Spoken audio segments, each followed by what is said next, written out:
It's often the little things, small behaviors that can change our lives. That's the power of a financial edge. I'm Ed Meek. I'm a financial advisor with a passion to help you retire early, save more, and live better. Welcome to Ed's Edge, the podcast to help you live the life you've always wanted. 401k. Almost all of us have heard of it. How good is it? Are we using it right? The main point and focus of today is to help you in this area. Sometimes they're 403bs, sometimes they're other retirement plans, but the 401k is the work engine of the U.S. retirement planning process. It's the Mecca. It's the Mecca. But before we get into that, Ed, you and I have been on a little hiatus lately from recording podcasts. There's a reason, right? We have, yeah. We have now graduated from the minor leagues to the big leagues, and we are officially, as of today, recording this on video. So congratulations, Ed. Well, congratulations to you too. We wanted to do this. We wanted everyone to see us a little bit better instead of just hearing. And we're really excited to bring these topics. You know, we talk about Ed's Edge in a way that we want to give you that financial edge through small behaviors. And so today we wanted to record this on video, make sure that you can understand everything we're talking about visually, not just audio. This topic today is one that you could potentially use whether you're close to retirement, you're super far away from retirement, really even helping your children. You know, a lot of us are at a point where our children are getting into the workforce.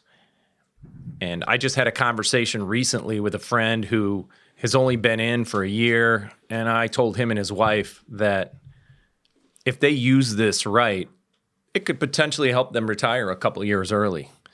And so we're hoping to give you a couple of nuggets, a couple of things that will really help you in this area. You know, about 2-3 months ago, I went to a wedding, and I was actually with a client of mine at this wedding who asked me a very simple but very effective question that prompted us to talk about retirement plans and 401ks. She asked, James, how do people in today's world save up enough money for retirement? What's different than 40, 50 years ago? And I took that for granted. I think both of us take that for granted. What happened in history to cause the 401k plan to be so important? Well, quick history lesson. I'll spare this within a minute or less, I promise. Back in the 1930s, after the Great Depression was over, Social Security was created. The purpose of Social Security is to help with retirement, provide that retirement income that people didn't have. Well, in the 1930s and 1940s, people didn't live as long as they do today. And so Social Security was enough. It was about $300 a month. When you count for inflation, all that good stuff, it was enough for people. And then people started living longer, inflation happened, government funding, et cetera, shifted from Social Security to Social Security and pensions. And so if you in today's world are at the luxury of having a pension, good for you. It was very popular in the 50s and 60s. And, you know, the reason companies wanted to do that, they got tax benefits, they attracted loyal employees by doing so. But everyone gives credit to this gentleman who found Section 401, letter K. You can defer some of your own income. And companies caught wind of this and said, look, let's help people defer their own income, take the liability off me, providing a pension for you, and we'll give this option to a 401k. We'll give you some matching. We'll talk about all these things. But that's where we are today is the liability is on us to make sure that we get that nest egg. When the companies were doing the pension, that was really the only thing at the time. And because of it, what happened was they were on the hook for providing all of this benefit to all their employees. They really didn't have a choice. And so this 401k really gave all of these employers this ability for people to take the responsibility themselves versus doing it on their own. And at the end of the day, it's people mostly putting their own money in versus the companies doing that. And so it helped companies because they weren't burdened with this, and it put the burden on the individuals, which is super important to understand. And that's why it's really important for all of you to realize that if you utilize this tool, this vehicle properly, it can make a world of difference. And that's really, really why we want to focus on making sure you understand the basics and you're taking advantage of it in every way possible. And so parents, if you're retired, your children might be in their 20s and 30s. Make sure they take advantage of the 401k. Make sure they understand the 401k. If you're not retired just yet, you have the ability to catch up. The government allows you to put more money into your 401k. And again, this is your mecca. This is going to be your retirement nest egg for most More of you. money versus an IRA. So an IRA is really important. That stands for individual retirement account. 401k is kind of like a turbo boosted IRA. It just allows you to put a lot more money into it. And not everybody has the ability to put a whole bunch in each year, but sometimes we do have that ability to do it more than what the IRA allows. And so if we can do it in a 401k, then we want to focus on that. The other thing to take into account are how are the 401ks different than an IRA? Sometimes you're not even allowed to do an IRA if you have a 401k available to you. There's some rules that the government has created that set it up so they really want you to use that 401k account that's available.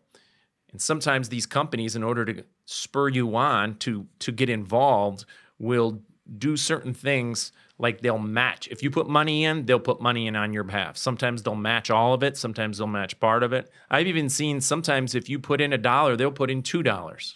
So big rule of thumb, I think we all agree, whatever the company matches, make sure we contribute up to that match. That's free money. That's like the biggest thing takeaway from today. If you have a 401k, your company matches, you absolutely should put in the amount of money to get that match. And the reason is, I tell people, it's like getting a guaranteed rate of return, like a rate of return. Like we all want to get a good rate of return in the stock market. Historically, it averages 8-10% a year, maybe over the long run.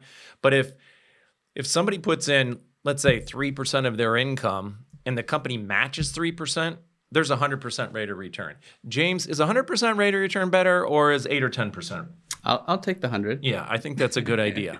So we want to make sure you're always taking it. And once in a while, we'll come across people who aren't using the 401k or they might not be using it to the full extent. And so that's the really big one. So we want to definitely make sure that we put in as much as the matching will give us. So, up to 3%, we want to put in at least 3. Should we put in only 3? It depends. So this is where we take a step back. We don't just focus on the 401k and say, oh, I have a 401k, I got to put some money in. Truthfully, that's what a lot of people do. It's the type of thing where you get a job, you go, oh my gosh, I got to fill out my benefits. I know some maybe health insurance. It's kind of a stressful time for a lot of people. It's a stressful time. I just got a job. And so what happens is you end up kind of making these decisions ad hoc, kind of quickly. You sometimes do it based upon what the person who's helping you, the benefits person, you're like, what should I do? Well, most people do this. Or you talk to the person that's sitting next to you or your friend that works there and they're like, oh, well, I did this. And so you end up doing that. Well, sometimes those aren't always the best reasons. And so I truthfully really, really stress that you want to take a step back and talk to a financial professional about it, or possibly do a little research, go online and find out what is the 401k providing you, what are all your options. Because if you just take that extra 15, 20 minutes, 30 minutes to investigate this, it could be very powerful in having extra tens of thousands or hundreds of thousands. And I kid you not, if it's long enough, millions of dollars difference. Yeah, I have a recent story of this. There's a woman who I've been working with who's rather young. She's in her 40s, and she's been making good money over the last couple of years. Her 401k wasn't as substantial as she wanted it to be when we first met. But her paychecks were strong, and she was living significantly under her means. And so through some analysis, I told her, max the thing out. You've got the money to do it. Max out your 401k. What does that mean, max it out? Good question. So she's under 50 years old. And so in 2021, the maximum you can defer is $19,500. 2022, they're actually giving us an extra $1,000 max. So $20,500. What does that number mean? That is what you can take out of your paycheck, and they call it defer. I'm not getting paid now. I'm deferring to later. And that's where that money's going in. And because you're deferring it, you are not taxed on that $19,500. Now, you said we a little bit ago. When you said we, you didn't mean we. And the reason is a key number is the age 50. So what occurs is when someone turns 50, which happened to me a number of years ago, 52 now, is I was now allowed to put in another $7,000, $6,500, I'm sorry. So if I have the ability, or anyone in my situation has the ability, what we are able to do is put in up to this maximum of $27,000 pre-tax or after tax. There's different types of 401ks we'll get into in a little bit, where anybody under 50 can only put in the $19,000, or in 2022, $20,500. Yeah, it's a chunk of money to sock away. And the beauty of it is, here's the behavioral finance of it all that Ed and I get a little nerdy about. The beauty of it is you don't see that because it comes automatically out of your paycheck. Out of sight, out of mind. Mm-hmm. How often is that the case, right? When we pay for lots of bills, I mean, you get used to it, and it works great. Imagine getting $500 and then being forced every month to put that in a retirement account or something, sock money away. You might create excuses. Oh, I want that awesome gift for Christmas. Yes, we want to carve out money for that, but you might create excuses not to sock that money away. If it's automatically out of your paycheck, it's done. It's disciplined. You got it going. It's going to happen. We have a chart that I've created that has 3 buckets. And the 3 buckets are money that you have in investments can be put into a bucket that you can access anytime. As it grows, you pay taxes on it. The next bucket is called the tax-deferred bucket. It's the middle bucket that you can see.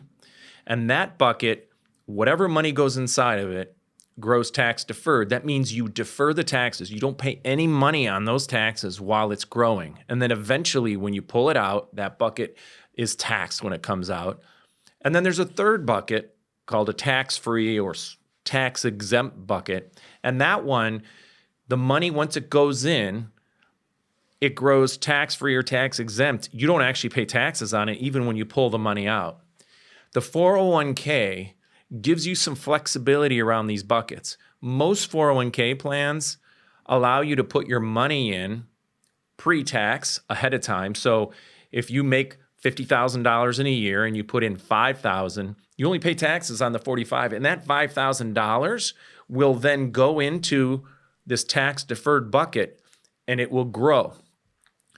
This is really important to understand, that the reason why you want to do this is because the money you'd normally pay taxes on, that $5,000, like if you didn't do the 401k and you just took the money and you get the $5,000 in your pocket. Just invest it separately, right? Just invest it separately, you wouldn't have $5,000. Mm-hmm. So you're going to have to pay taxes on that. Maybe you have $3,500 or $4,000. You have a little bit less. And so what occurs is, if you invest that and just let it grow over time, it will become a certain dollar amount in the future. If you put it into this retirement plan, this 401k, and it grows tax deferred, then that will be a much larger dollar amount, right? Because you started not with $4,000, you started with $5,000. That extra $1,000 might not sound like a lot. You do that every single year. You let it grow and compound. That extra $1,000 is working for you. It's huge and powerful. This chart will show us, if you put in money over a period of time, it's growth over 30 years. And in this one, it's just a stagnant. You put in $100,000, you let it grow over 30 years. And the dollar amount of that what does it say, James? How much does it grow to if you pay taxes on it every year? If you pay 20% in taxes on it every year, how much does it grow to? Yeah, so that 100,000 30 years later will be, if you see on that chart, $381,040. That's a chunk of money. We've grown our money. We've built our wealth. But compare that with the 401k. If you put it in the 401k and it grew tax deferred, a significant, almost a couple $100,000 more. Right, right. If you see that ending balance, the very top line is $574,350. So certainly a chunk more. Now, the difference here is we haven't paid taxes on that money yet. So if you account for taxes, you're still ahead, though. That's the blue number, $460,510. This is an illustration. We don't want to get slapped on the wrist, so we're going to say for illustration purposes only, assuming very similar rates of return and similar tax brackets, et cetera, et cetera. But hopefully you understand the point. You will have more money by deferring to your 401k instead of not. So it doesn't just stop there. The reason why it's so important is there's a big dollar difference we can see. And what almost everybody we've ever helped and continue to help do is they want to accumulate that nest egg, that pot of gold, that treasure as big as they possibly can get it. And the reason is because once they retire, then they generate an income stream. We help them generate an income stream off of it. This is what you're going to do, is you're going to try to invest it and then take an income stream off of it. Well, the larger dollar amount generates a bigger income stream. So you're not going to pay all the taxes on that 500 and some thousand. You're going to spread it out. You're going to spread it out. And so it's going to generate this bigger income stream. And that's why it's so powerful that if we can minimize the taxes along the way, either have it grow tax deferred or potentially in that third bucket, grow tax free, it can make your income stream be a lot more and last a lot longer. Mm-hmm. So let's talk about for a minute. So we're bought in. All right. Everyone says, Ed and James, we get it. Max out your 401k. Try to, contribute at least up to matching, et cetera, et cetera. I put the money in. How do I invest it? Let's talk about that for a minute.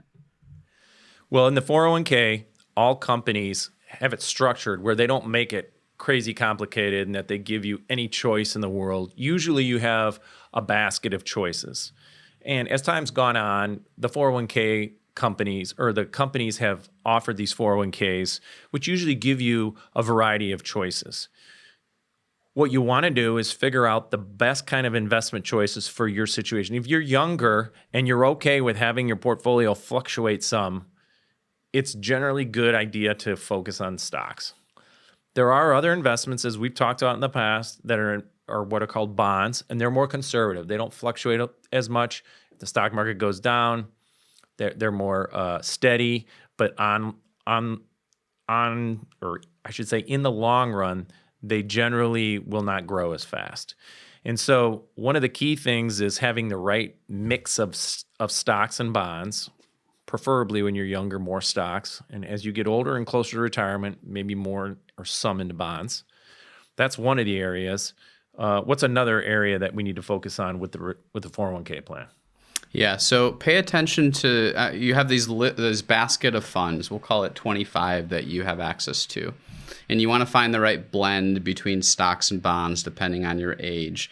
Make sure you take into account all the other investments you have. We see a lot of mistakes people have when they're looking at just one account independently of another. If they're all working towards the same goal, look at them all together and make sure they complement each other well. And the pie is the right mix of investments. If you look at them separately, my 401k is aggressive and my other account is conservative and this, what does that mean big picture? Because again, it's all the same pot.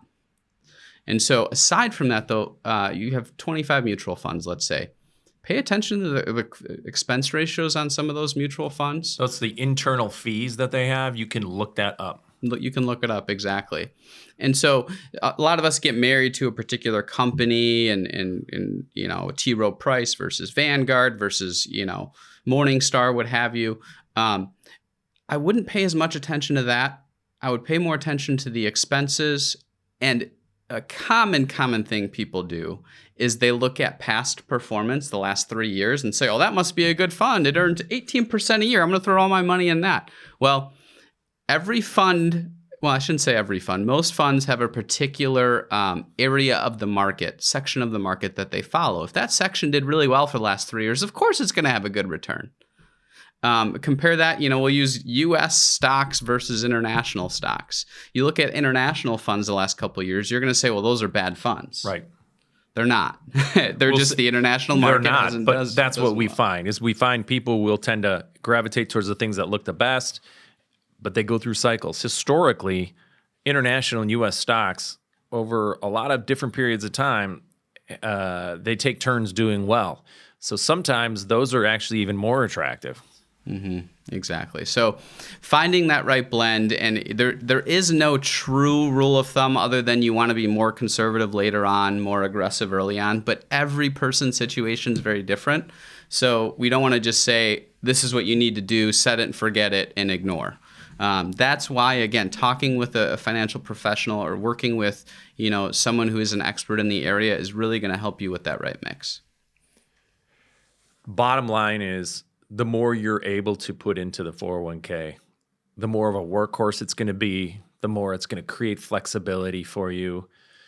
If you're younger and let's say you're in your 20s and 30s, you're not thinking about like retirement just seems so far off and it's important, so you're putting some money in. But I'm telling you, the more that you do this now and put in that extra % or 2%, the more that you focus on getting as much in there as you possibly can, it will create a really good scenario for you when you get older. Here's another nugget along those lines is you get hopefully we're getting some merit increases, annual raises from our employers next year. Let's say it's 3 or 4%. Take that 3 or 4% raise and shove that into your 401k. You're not going to feel any different. The paycheck amount's going to be the same. You're just going to take that raise and put it towards retirement, and that's going to speed things up, and you'll thank yourself in 20 years. So this same idea applies towards what's called a 403b, sometimes even what are called 457 plans. These are all tax codes that are along the same lines. They're retirement plans at the company or the place that you work for. So you want to utilize kind of the general gist of everything we're talking about for that. Now, sometimes people are like, should I do an IRA? Should I do a 401k? I mentioned this earlier. Well, if you make a certain dollar amount of money, it depends on if you file singly or if you file jointly, then you sometimes aren't even able to do an IRA and put it in pre-tax. And so you have to take advantage of the 401k first and foremost, and then sometimes you're able to do an IRA if you're even in a position to be able to have that flexibility. The last important piece that we didn't want to focus on a lot, but you got to keep thinking about is when you put this money in, when you decide what percentage you're going to put in pre-tax or when you're going to put into the 401k, you can actually decide on a lot of 401ks. Do I put it in pre-tax, like I mentioned before in that one story? You can also decide that you can put in what's called after-tax, and that's called a Roth 401k contribution. Just like there's a Roth IRA, there's a Roth 401k contribution, and those allow you to put in an after-tax, which now you're in that scenario I mentioned before. If you make $50,000, you got to pay taxes on all of that. So the money goes in after. And then you might say to yourself, Ed, but that it doesn't sound like it's going to be as good. And you're right that you only have that $4,000 to invest versus the $5,000. Except here's the catch. With the Roth, it grows tax-free. That's the third bucket. For the rest of your life. For the rest of your life. It grows tax-free. So that's why we wanted to show you the 3 different buckets, is because the first bucket is that taxable bucket, gives you massive flexibility, gives you liquidity. You can access it anytime. It's good for money that you're going to use for things that you're going to access or need over a shorter period of time. But if this is money that's earmarked for when you want to save for retirement, usually the rule of thumb would be age 60 or longer. Like if you feel comfortable with that, you want it in that second bucket or you want it in that third bucket. And then should I do the Roth or should I just do the regular pre-tax? It depends on your situation. And again, that's where you've got to determine like how much money you're making now, what tax bracket are you in, what tax bracket are you going to be in later on. All of these things come into account. Sounds fun, right? Yeah, right.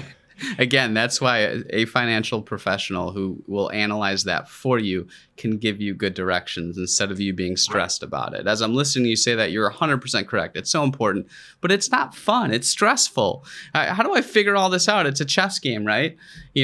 Talking with someone who knows about it, that's going to help alleviate some of this pain. So. Yeah, and we realize it may never be fun, but if you can get some of these basics down, the great part will be create more of a peace in your situation. And if you can feel at peace and feel like I've got my 401k, I've got my accounts set up in the right way, and I feel good about that, it'll allow you to focus on other things that you don't even have to worry about this. Yep. So bottom line is your bread and butter. I think we've driven that point home pretty clearly now. But it's not a check the box too. It's your retirement we're talking about. So with all that being said, I think it's time for our first video. Food for thought. And Ed, you have a little surprise for us today, putting on the chef hat, the white chef hat. Ed being the foodie. What did you call yourself? The foodie, the junkie? Yeah, I think when I was calling myself a foodie, my buddy Matt, he said, "You're not a foodie. You're a chow hound." Chow hound. That's the word. All right. So, since we're talking about that term, what we want to do is focus on this week a restaurant that we went to recently together with the whole team. It's in Wheaton. It's called El Tiro. And we got an appetizer ahead of time that was called Alla Papa Brava. Do you remember that? I do remember that. And we have a picture of what it looks like. And I remember, if you've seen those commercials of the McDonald's cheeseburger and it looks so much better on TV than it does in real life. Well, this is not that, where the picture that you look at on their website is very close to the real thing. And so if you see our picture right there. And it came out just like that. We got the picture of us. You could see. Presentation's everything. It's these, I don't know, like these almost, they look like fish sticks, but they're potato wedge sticks with seasoning. And then they have this chipotle aioli drizzled on the top with an egg. Now, Jeremy from our office is the one who said, "Hey, you got to try this," because he was with us. And so we did it.